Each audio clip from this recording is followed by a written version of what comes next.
Sugeng Sonten rekan semua Wilujeng Rahim.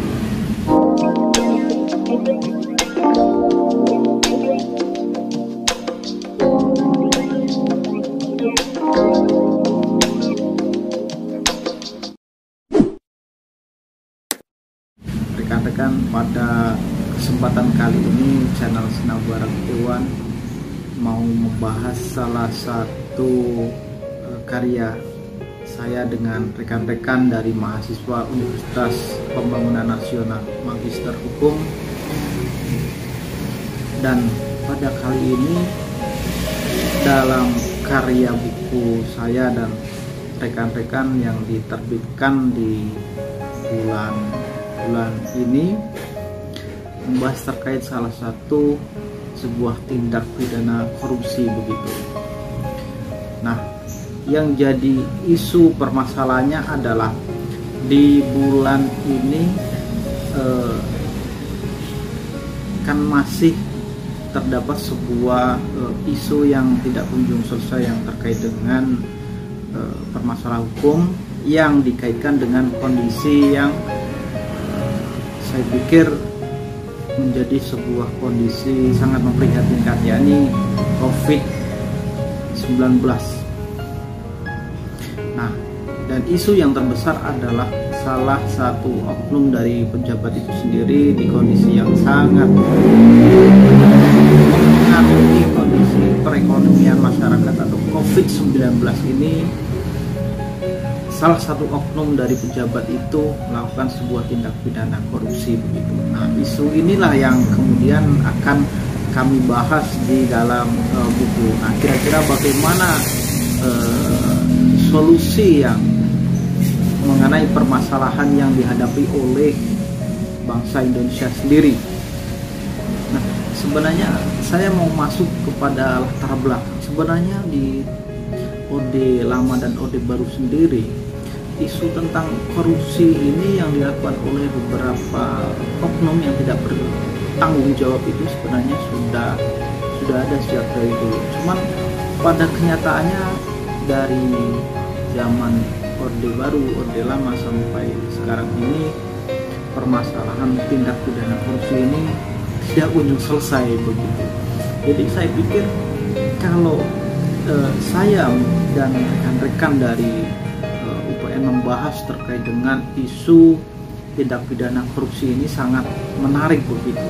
Kenapa sampai sekarang ini permasalahan ini tidak kunjung selesai gitu? Padahal aturannya sudah ada begitu, dan kira-kira kita juga sudah tahu bagaimana kemudian tindak pidana korupsi ini juga sanksinya begitu tegas gitu.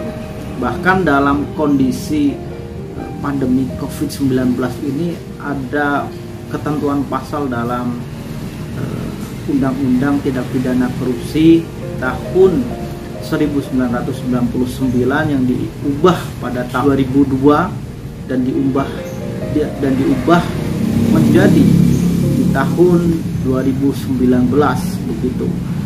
Dan di dalam pasal 2 sendiri menyebutkan kalau adanya sebuah tindak pidana korupsi dalam suatu keadaan tertentu itu sendiri dapat diberikan sanksi pidana mati. Nah, ada beberapa ahli sendiri yang mengatakan kondisi pandemi COVID-19 ini salah satu kondisi yang sangat dikatakan tanda kutip adalah force major begitu.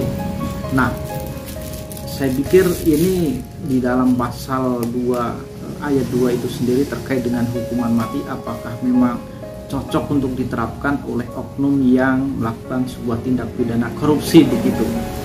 Nah, dari diskusi saya dengan rekan yang sampai kemudian menjadi sebuah buku yang berjudul Pemberantasan Tindak Pidana Korupsi di Indonesia pada masa pandemi COVID-19, yang mana isu itu 2019 muncul dan sampai sekarang ini belum selesai juga begitu. Nah, saya berdiskusi panjang juga yang dituangkan dalam bentuk buku itu sendiri, mengkaji bagaimana kemudian solusi yang tepat. Nah, Pertama, rekan sendiri dalam sebuah karya yang dituangkan dalam bentuk buku itu sendiri mayoritas sepakat bahwa tindak pidana korupsi yang dilakukan oleh oknum itu sendiri di masa pandemi COVID-19 ini diterapkan pasal 2, yaitu terkait dengan force majeure, keadaan yang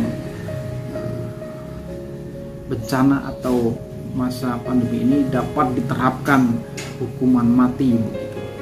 Dan beberapa prinsip hukum atau prinsip teori hukum itu sendiri juga mendukung terkait dengan adanya pengenaan pasal ini. Misalnya terkait dengan teori pembalasan gitu, atau teori terkait dengan sebuah tindak pidana itu yang memang didasarkan dengan bukti yang jelas, maka pasal 2 itu sendiri dapat diterapkan begitu. Jadi saya pikir oknum yang melakukan atau menjadi isu terbesar tindak pidana korupsi ini dapat dilakukan atau dapat dikenakan pasal 2 itu sendiri yang saya sebutkan tadi terkait dengan tindak pidana korupsi di masa pandemi dapat diterapkan. Dan salah satu saya dalam pemikiran saya sendiri yang saya tuangkan dalam buku tersebut, bahwa solusi yang menjadi permasalahan isu tindak pidana korupsi ini sendiri, saya memberikan sebuah konsep yang dasar begitu. Yang pertama terkait dengan teori keadilan. Artinya begini, teori keadilan yang diiringi dengan teori kepastian. Artinya sebuah tindak pidana korupsi ini sendiri harus diberikan sebuah sanksi yang tegas sesuai dengan porsinya dan sesuai dengan kondisi yang dialami oleh masyarakat. Atau COVID-19 ini kan dapat dikatakan sebuah masa di mana masa ini adalah masa menghadapi pandemi COVID-19 yang sangat mempengaruhi segala bidang dari masyarakat maupun pemerintah itu sendiri. Sehingga saya pikir hukuman yang tegas ini dapat memberikan efek yang jerah begitu, sehingga pelaku-pelaku lainnya atau sanksi yang diterapkan ini dapat memberikan efek jerah dan juga diberikan salah satu acuan supaya oknum-oknum lainnya itu yang mempunyai niat yang tidak baik itu dapat mempertimbangkan terkait dengan sanksi yang diterapkan pada oknum yang melakukan sebuah tindak pidana korupsi pada masa pandemi. Serta dalam hal ini jika yang menjadi sebuah sumber hukum yakni adalah hakim yang memberikan sebuah putusan nanti terkait dengan permasalahan itu, dapat mempertimbangkan pasal terkait dengan pasal 2 serta terkait dengan teori atau konsep sebuah pemidanaan atau pembalasan yang didasarkan dengan bukti, serta terkait dengan konsep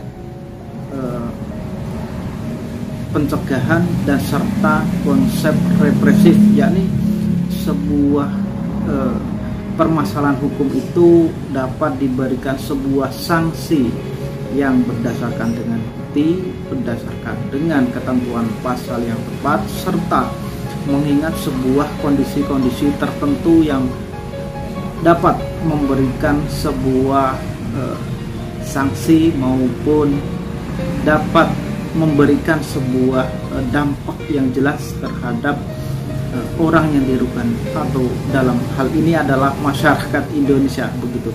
Nah, saya pikir ini karya yang berjudul tentang pemberantasan tindak pidana korupsi pada masa pandemi COVID-19 ini dapat memberikan salah satu pemikiran baru terkait dengan isu persoalan dari sebuah tindak pidana korupsi yang dilakukan oleh oknum yang tidak bertanggung jawab. Jadi semoga karya yang dibuat oleh rekan-rekan dan saya dapat memberikan sebuah inspirasi baru terkait dengan permasalahan di tengah-tengah pandemi COVID-19. Maka saya tegaskan, jika diterapkan harus mempertimbangkan terkait dengan bukti, terkait dengan unsur serta pasal yang mendukung, sehingga pada akhirnya dapat memberikan sebuah mencapai sebuah tujuan daripada hukum itu diterapkan, ya, keadilan, kepastian, serta memberikan sebuah kemanfaatan.